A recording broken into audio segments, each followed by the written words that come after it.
Can presents How to Handle Other People's Anger Like a Pro. Being around someone who is always angry is exhausting and stressful. Dealing with someone who is always angry can have a huge impact on your relationship with them. You can't be responsible for making them feel better, but there are a few simple things you can do to try and help. Don't ignore the person. Be open to listening to what they have to say. Keep your voice calm when they're upset. Try to talk things through.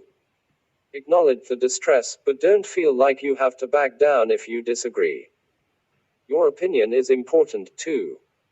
Avoid pushing advice or opinions on them.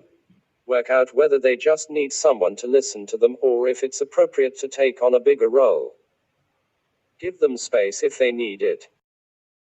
Let's explore some points in detail. Anger and aggression. Anger, an emotion felt when we believe we have been wronged. Aggression is an act of expression of the anger by our words or our actions.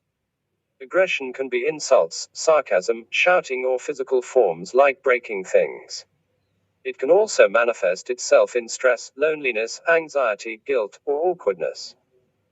When we criticize the anger, we are providing fuel to the fire, leading to further aggression on the angry person's part. If we ignore and give in, we are setting a wrong example and the person learns that it is okay and effective to be angry. Validation and boundaries.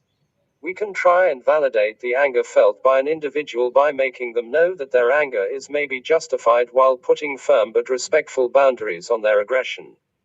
We then need to be clear about what type of aggression we are willing to tolerate, setting boundaries on the unacceptable.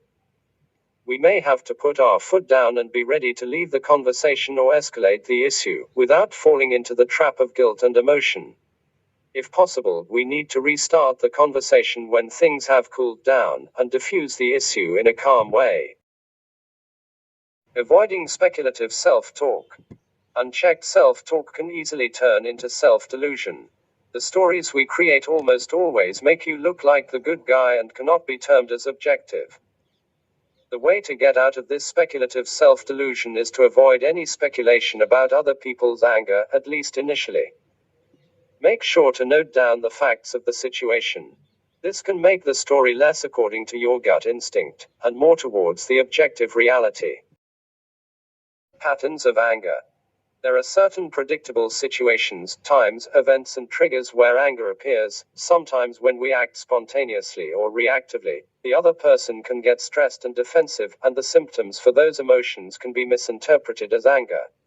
A way out of this is to approach conversations in a planned way, with thought and preparation. If we can understand the patterns of other people's anger, we can anticipate them and handle them better. Sometimes people express their anger by becoming violent or abusive. If this is the case, and you think your safety may be at risk, remove yourself from the situation and get help. It's never okay for someone to be violent or abusive towards you.